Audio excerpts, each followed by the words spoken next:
Okay, so we're just adding sharps here, or adding notes that are sunken notes in this particular approach. Okay, that didn't get me what I needed. That just got me to in the same boat of how am I going to describe. And I've edited, by the way, I've edited this chart since the lesson, so I just want to mention I cleaned up these black and white notes here. So you see the 3/4 sticks out. You see the 3/6/2 here. These are the notes that were below the fret nut, the 3 and the 6 and the 2. So they're brought out in the white here, and then the 3 and the 4 doesn't have a string shape. It's actually part of a larger pattern. You want to look at it 3, 4, 5, 6, 7, something like that. Same that's in the E shape box, the long pattern. Here's the A long pattern. We're always trying to use the in this chart, we're trying to use the open strings as much as possible. Okay, I decided I couldn't do that anymore, and also got the idea, instead of using the actual keys to go with the modal shapes on the fretboard. So instead of going, let's say we'll do 2 of them, C and then the key of A, we'll just do it for C and then an A-shaped C. So we got our C here, and the A-shaped C. Pardon my playing. Okay, so it's the same thing to look at the key of A and to look at the A-shaped C to get the patterns. Then you can apply them to the key of A. Once you learn the pattern that you're going to play, you learn the pattern well, it doesn't matter where you're playing it. Then you can play it, on the 5th where you do the key of A. So that was an advancement, right? So let's look at it. What chart are we on now? We're on the full long pattern. Okay, for today's pattern, I guess we better get to today's pattern soon. So it became like this. Instead of doing the double patterns here, okay, I got rid of the double patterns, all right, and this is today's chart here. We saw that before, where you had the string doubled like that. I decided that was one way to do it. If you wanted to use it as a ladder, we can go with the doubling. Okay, so here we're back with this now. So here's the situation where I have gotten a little fed up, and I said, okay, we're not going to try and exploit every open string possible. We want to play guitar. We don't want, we're past this now. We're past the fret nut. We want a reason to get up here. We want the patterns to pull us away from the fret nut for the purposes of getting into our comfort zone up here. Or we just want to play the patterns, and we don't want half patterns that, keep us near the fret nut, just so we can play, open string stuff,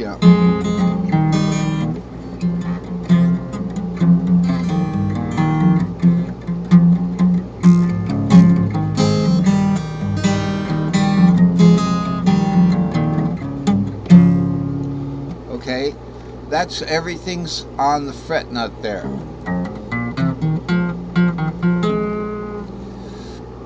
Want to play the patterns and get them going, get them moving. So then I decided, okay, well, let's just go with double notes.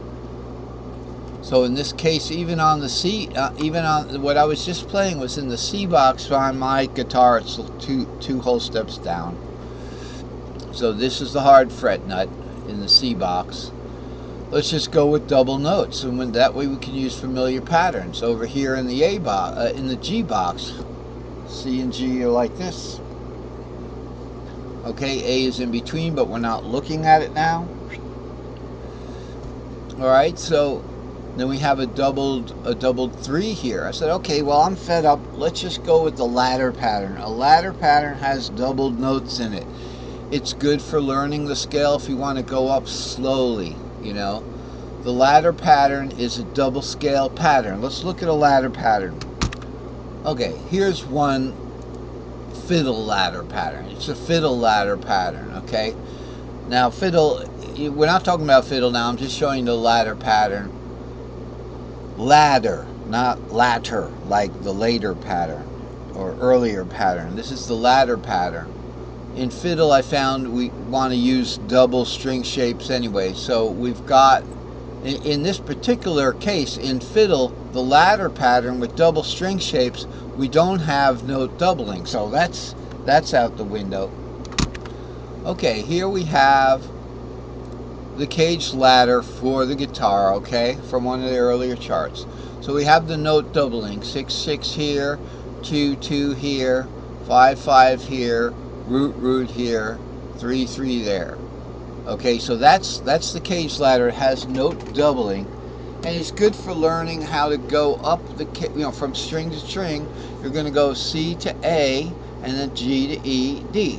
C A G E D caged, C A G E D caged, C A G E D caged, C A G E D caged. If we want to go straight up from C to G, we just skip every other letter in the caged word. So it's C, skip A to G shape, 6 7 root, skip E to D shape, 2 3 4. Okay, skip C. Skip C to A shape, 5 6. That shape fitting now. Okay, well that's not quite shape fitting now. But when we get to that E shape, we're going to be shape fitting, but there's a warp. So it brings the 7 over to be right above the 5 on the actual guitar, not just the P4 pattern. So it'd be 7 skip. It'd be skip the G shape, which is up here, and we go right to the E shape. So in the word cage is C A G E, skip D to C again. That's what a ladder is. So I thought, well, that was good. So let's use the ladder concept on the long patterns here, trying to get these long patterns, somehow get control over them. I decided to relinquish control over the long patterns and just play them. So before we go to the great chart 205 today, we'll just look and see how these numbers are doubled here. So this is like a little long pattern ladder here. So with this G, now notice this was the original G shape with the G modals, okay, and it's got the, here's your G, your original G box here. Well, let's just draw a box there. Here's your original G box. Okay, that's, I should have used blue, but then you probably wouldn't be able to see it. Okay, and then the G box that is going to have the long patterns, it starts 1 fret over. Why? Because we can't get the lone wolf 7. We're going to start the long pattern there as if this is a fret nut, and yes, you can hardly see it, but there's a fret nut there. And I fixed that problem with chart 205. Today's chart, you're going to see one huge long fret nut going down over a couple of fretboards. So here we have it, and we have the doubling here. So we're starting on the 6, would be like the A here.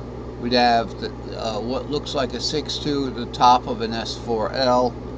So it goes something like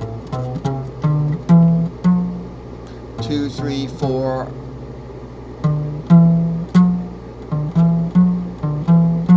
That should be 2 3 4. Oh, okay, it's 6. Sorry, it's 6 7 root. I keep forgetting to play these bottom guys. I just use these because the bottom string is so characteristic of the string shape. But in the long pattern, it's really not super duper characteristic. That's where the G box starts, sure, on the short pattern, but where the G box starts with the long pattern is here's where it starts on the short tripentatonic. Now be careful. We got long pattern, short pattern, and short tripentatonic. That's a pretty long box right there. Here's where the actual long pattern box is. They're both G boxes. Okay. Again, let's employ the help of the drawing tool.